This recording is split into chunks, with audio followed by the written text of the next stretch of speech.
Good afternoon. Come out in the woods today to play with my new XXX Sable, do some more testing with it, getting used to it. So I'm not in a position where I want to do even a preview of it, although that's coming pretty soon. But I thought I'd bring out a few other toys or pieces of equipment to show you as well. So I'll put that away.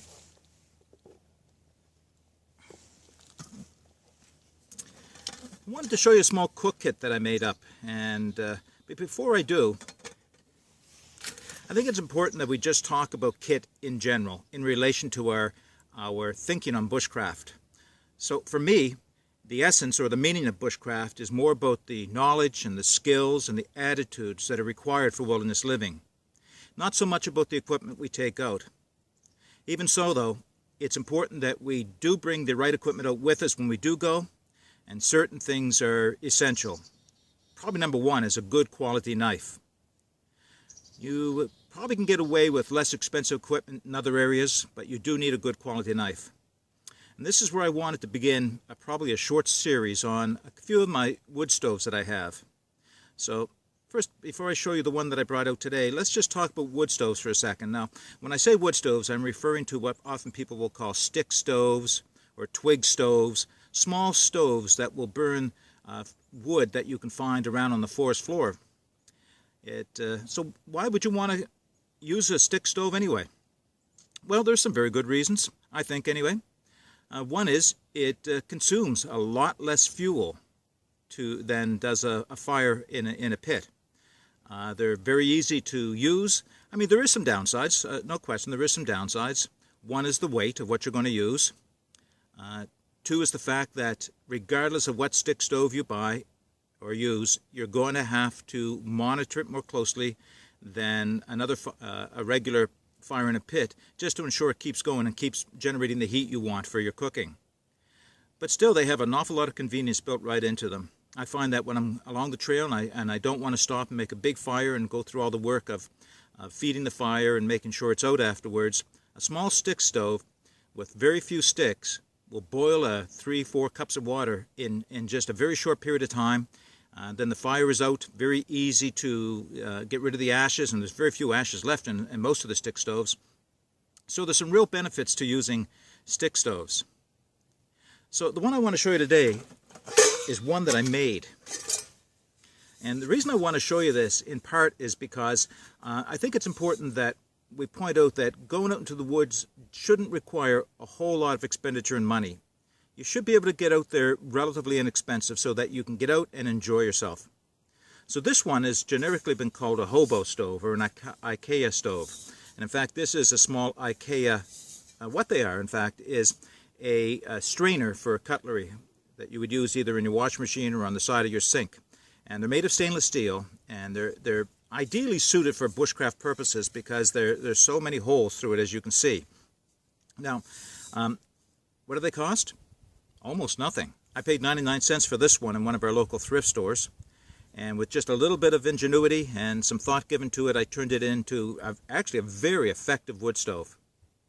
So I'm going to give you a close-up of what I have, but one of the benefits of this one in particular is, and I'll show you now, all I've done is put a few small bolts on the bottom just to lift it off of the ground ever so much so there's airflow underneath. This stove, all by itself, is 6 ounces. That's amazingly light for a piece of equipment. The downside of it, of course, is its bulk. It's got a fair size to it, so the way I pack it, I maximize the bulk inside of this, and it works out quite well. The other piece that I'll show you now, and then I'll show you the rest of the kit altogether, is my billy can or billy pot. 99 cents. All it is a coffee canister that I added a bail to. And on the lid, a pitcher hanger. That's all that is. And one hole drilled, steam hole, I guess. And the nice thing about the combination of these two that I have together is one fits inside of the other perfectly. Now I do have a complete kit that I take along when I do take this out, and I'm going to show you that now.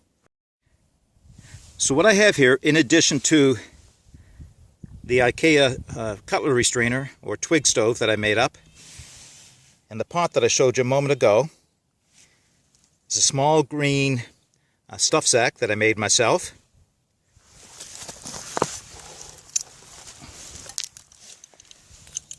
Inexpensive Coghlan's aluminum pot grabber. Convenient for a couple of reasons. One is for picking up the pot for pouring. The bale does make it easier to pick in on and off of the fire or over the wood stove, but this one makes it easier for pouring. It's also something I can use if I have to pick up the wood stove and move it from one place to another. A little chancy at times, but it does work.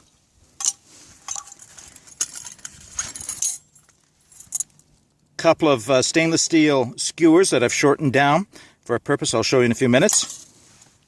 Couple of pieces of aluminum bar that I use for a cross member across the top.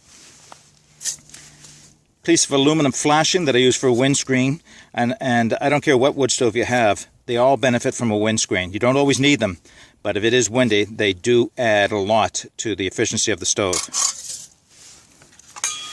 Small piece of aluminum foil that is primarily, well, was made from, I guess they're you can buy them at the thrift stores or the dollar stores. These are just the inexpensive disposable pans you might use for roasting a turkey in.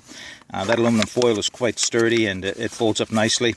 And what I use this for is if I'm on questionable material on the ground floor. Now here I've got rocks, so I'm not too concerned. But if I was anywhere else and I was a little concerned about the coals dropping through, then I'll lay this down on the ground and feed my sticks in from here. In addition to that, a little stainless scrubby for cleaning out my pot, or one of the small Brillo type pad scrubbies that I can use for the same purpose, and a cotton handkerchief. All told, when I assemble that thing, 1 pound 8 ounces, and it still allows me enough room inside that I can put a small fire kit. Now the fire kit I brought with me today is a little larger than I wanted to put in this, but otherwise that would work just as well. So maybe a little bit bulky all told, but when you are able to stack it all together, it's much more space efficient, and 1 pound 8 ounces for a complete stove. I don't have to take any fuel with me, and when I find some dry wood, it takes very little dry wood to get this going. So I'm going to set this up and cook my lunch on it today, but I just wanted to show you this before I get started.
Alright, so I'm just packing up after my lunch, and I thought I'd just show you my cook kit all put back together.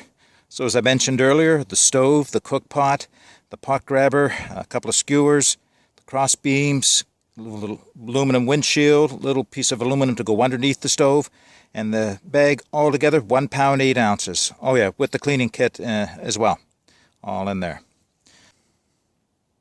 So there you have it.